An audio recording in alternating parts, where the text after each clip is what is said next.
Max Verstappen and Toto Wolff showing up together on a yacht in Sardinia? Yeah, that photo sent every rumor mill into overdrive, and right now we need to be honest. It's the perfect headline grabber. You saw the pictures, you've read the headlines, and that's where this story starts. With a simple question. Was this just two high-profile people enjoying a day off? Or was it something that shifts the chessboard behind F1's big moves? The Italian outlet reported the yacht belonged to Wolff and Max, was a guest, and on the surface it looks like friendly faces, a few laughs, sun, and privacy. But in our world, context is everything. You don't ignore the timing.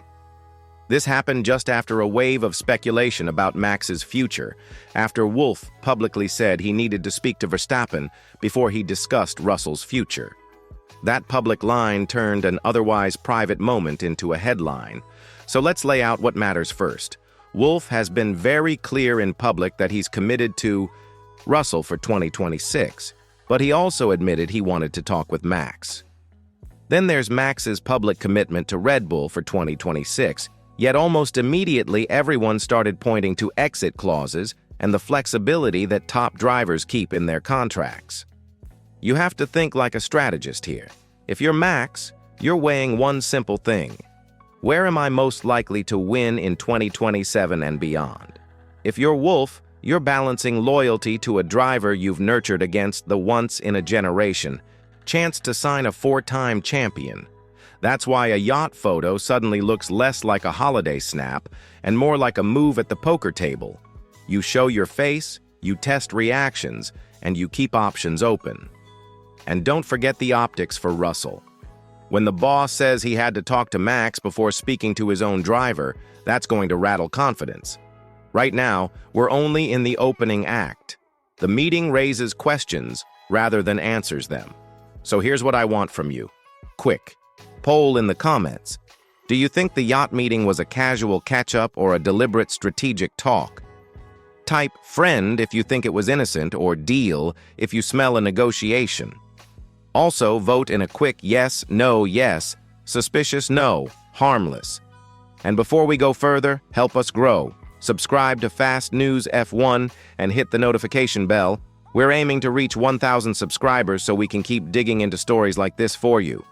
The truth is, contracts in Formula One are never as solid as they look on paper, and Max Verstappen's deal with Red Bull is the best example.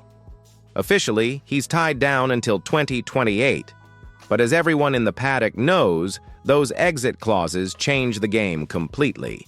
Reports suggest his management team pushed hard for a release option after the first season of the 2026 regulations.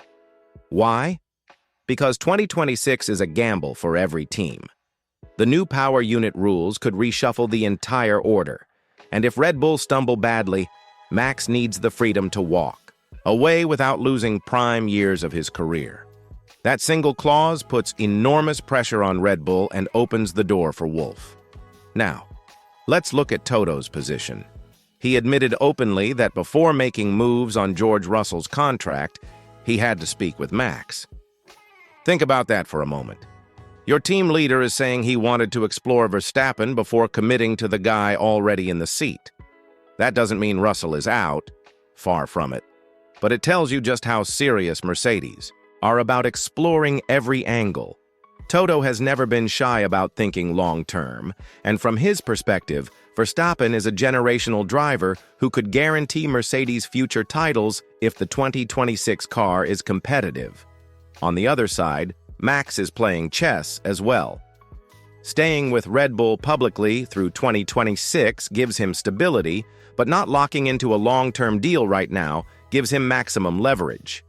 He can wait, evaluate the field in 2026, and then jump if Mercedes, Ferrari, or even McLaren prove stronger. The risk? If he commits too early and gets it wrong, he could be stuck in a car with no chance at titles. For a four-time world champion, that's not a risk worth taking. Flexibility is the smartest play. So what does this all add up to? A contract that looks unbreakable but is actually full of escape routes, a team boss who wants to keep every door open, and a driver who's carefully positioning himself for 2027.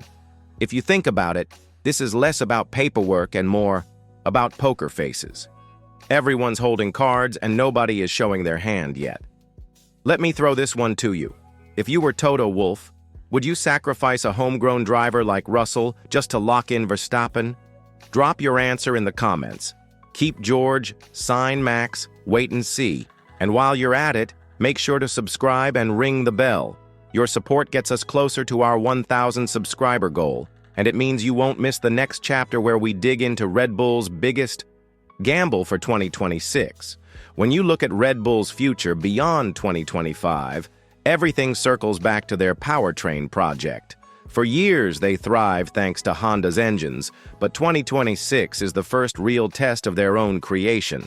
And here's where the alarm bells start ringing. Reports from inside the development camp suggest their progress hasn't been smooth, and some insiders even claim Audi might be ahead in terms of readiness. If that's true, then suddenly Red Bull's dominance isn't guaranteed, and Verstappen's patience could wear thin. Think about what Max already knows. He's experienced firsthand how quickly a top car can turn into a midfield struggle if the regulations catch a team out. The current Red Bull technical group has been brilliant at refining an already strong package, but if 2026 starts with a misstep, the question becomes, do they have the leadership and the expertise to dig themselves out? Losing long-term figures like Helmut Marko just before a new regulation cycle doesn't exactly inspire confidence either. That's the key risk for Verstappen. His exit options only matter if Red Bull stumble, and if they do, will he want to stay and fight through a rebuild, or will he take his talent elsewhere, to a team that looks ready-made to win? Remember, McLaren have been on an impressive climb, Ferrari are constantly lurking, and Aston Martin's partnership with Honda for 2026 could suddenly put them in the spotlight. For Max, flexibility is about keeping those doors wide open. From Red Bull's perspective, the stakes couldn't be higher. They need this project to work not only to stay competitive, but also to convince Max that his best chance at more titles still lives in Milton Keynes. Fail, and they risk losing the centerpiece of their entire project. So let me ask you, if Red Bull's 2026 powertrain fails, who do you think benefits the most? Drop your vote in the comments. Mercedes, Ferrari, Aston Martin, McLaren. And don't forget to hit that like button. If you enjoy these deeper breakdowns, it really helps push this channel forward. George Russell is in a strange position right now.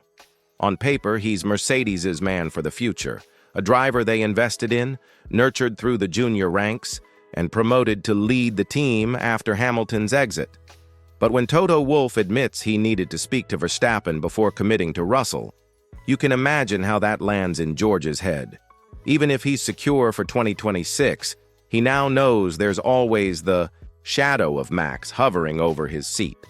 That's a psychological weight few drivers want to carry. Mercedes, of course, have always prided themselves on developing talent rather than buying it. Look at their philosophy. Russell fought through the mud at Williams. Kimi Antonelli is coming up through the ranks. And Wolff himself has often spoken about giving young drivers the chance to shine. Throwing that away for Verstappen would look like a betrayal of that philosophy. And yet, when the chance comes to sign one of the greatest drivers of this generation, do principles really win over practicality? It's also worth noting how shareholders view this. If Mercedes deliver a rocket ship in 2026 and Russell performs well, they might argue that Verstappen isn't necessary. But if the car is competitive and Russell fails to convert, Wolff could use that as justification for making the switch. That uncertainty lingers over George no matter how well he does. And in Formula One, doubt can be just as damaging as bad results. For Russell, the challenge is simple but brutal. He has to perform at such a high level that Toto can't justify replacing him.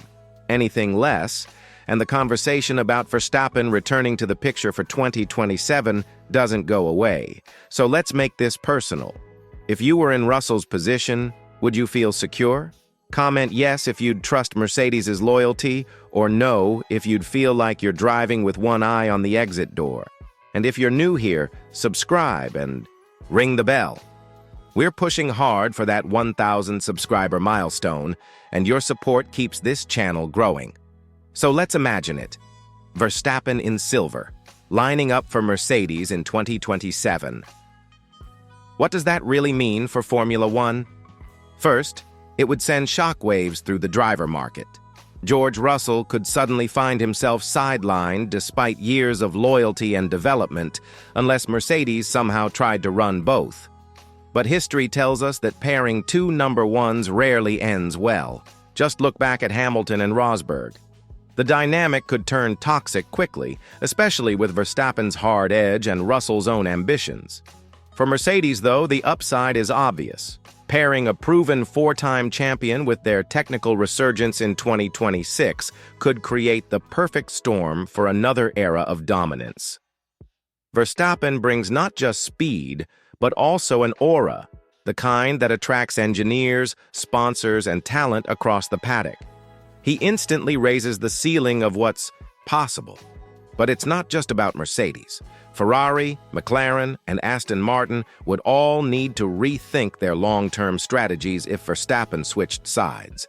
Every top team is planning years ahead, and Max joining Mercedes could completely reorder their priorities. Suddenly, keeping drivers like Leclerc, Norris, or even Piastri happy becomes even more critical, because the balance of power in the sport would tilt dramatically. And for Max himself, the move would be a statement. It would prove he's not just a Red Bull product, but a driver who can win with multiple teams and in different eras of regulations. That kind of legacy is the stuff that cements greatness. Now I want your take. If Verstappen did join Mercedes, would it make Formula One more exciting, or would it ruin the balance of competition? Drop your opinion in the comments and let's debate it. And don't forget, help us push past our next milestone. Subscribe to Fast News F1, hit the bell, and share this video so we can reach 1,000 subscribers together.